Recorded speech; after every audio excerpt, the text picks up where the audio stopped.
Are you aware that money behaves like a well-trained animal and only obeys those who understand how to summon it with the right vibration?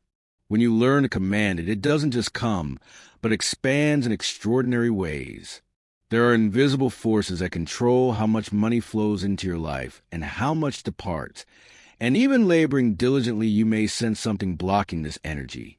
In 1925, Florence Scovel Shinn, a revolutionary teacher of spiritual science, revealed something revolutionary. Money doesn't respond to need but to authority. During the Great Depression, she taught everyday women to command their money, and many increased their income in the midst of the worst economic crisis in history. The first principle is the command of divine multiplication. Florence taught that money is a form of conscious energy that moves according to specific laws. Money answers to the vibration of authority far more than to that of need. When you engage with money as one who begs, you drive off it. When you approach it as one who commands, you attract it. Money works like a well-trained soldier. If the commander wavers, the soldier doesn't act, but when the order is clear and firm, money flows. In New York, Florence taught her students to command more. Each morning, facing the mirror, they will hold themselves erect, breathe deeply, and declare, "Divine money, I command you to multiply my life now. You stream toward me from all possible directions because I am a flawless conduit of infinite abundance." The key was in the energy behind the command, which needed to resonate as an irrevocable decree. Another vital component is restoring the relationship with money. Florence said that money is feeling-based remembrance and that our energy toward it makes impressions that decide whether it draws close or distances itself. If for years you've spoken of money through fear, resentment, or guilt, it's as if you've chased off an expected guest. Most people have been calling money with the voice of lack and embarrassment. Before directing your money, Florence taught harmonizing with it. In silence, her students would say, "Dear money, forgive me for having seen you as my enemy. Today I understand that you are divine energy wanting to manifest itself through me. I respect you, value you, and embrace you into my life." This exercise was deep energetic reprogramming that totally shifted a person's vibration.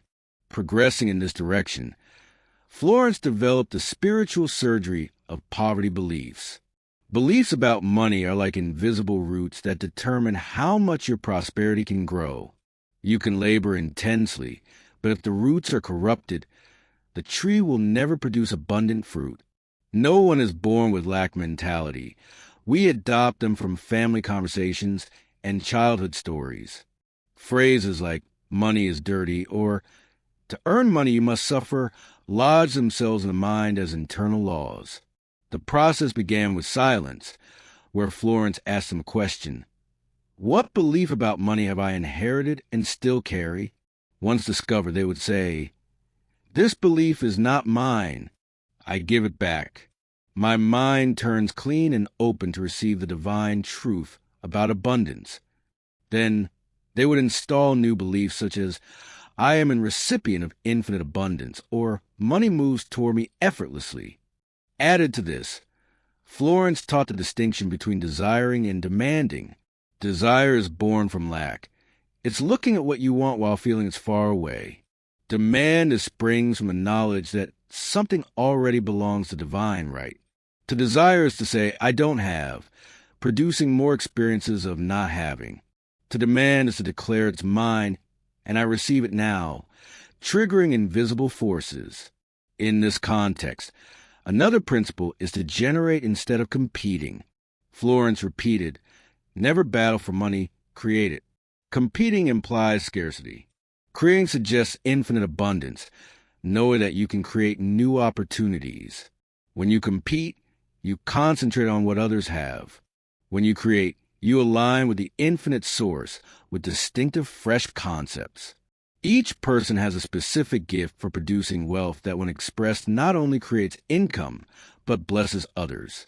In the same way, Florence taught the decree of absolute authority. It was an act of total sovereignty over one's own financial kingdom. The decree was, By my divine authority as an offspring of the Creator of all abundance, I decree that my financial reality transforms now.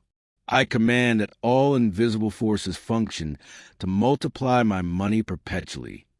The key lies in recognizing that the power to transform is already within you, and upon speaking it, the universe responds to obey. Moreover, Florence taught the sacred blueprint of your abundance. The universe needs precise directions. It was about detailing how much, how, when, and for what you would receive.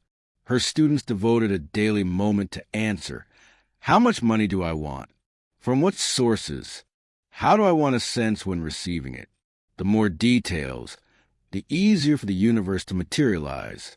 The design must be formulated from a consciousness of shared abundance.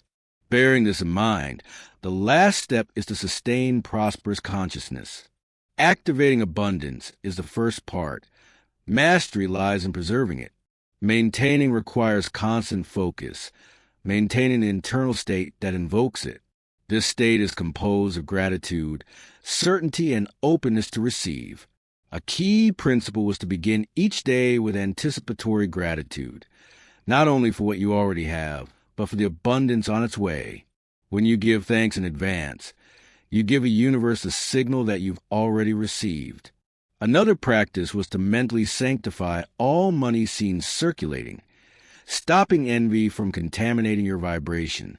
It's worth noting that generous contributing was essential.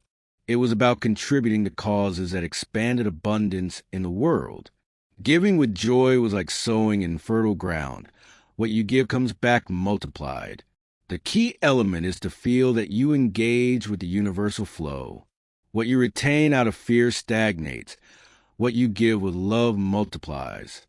Another key was to protect your mind. Stay away from environments loaded with scarcity, because your consciousness is the attractor of your experience. Florence ended with a powerful reminder. You are not a subject of economic circumstances. You are the architect of your financial reality. Money is your servant and ally. Now renew your commitment by saying, I decree that my prosperity increases perpetually in perfect harmony. I give with joy, receive with gratitude, and maintain the infinite flow of my wealth. If these words connected, write in the comments, I decree, to seal your commitment. Share this video with someone who needs to recognize they're the creator of their reality. Subscribe to the channel and turn on the bell, because I will reveal more principles that can multiply your prosperity. Abundance doesn't come to those who wait, but to those who command.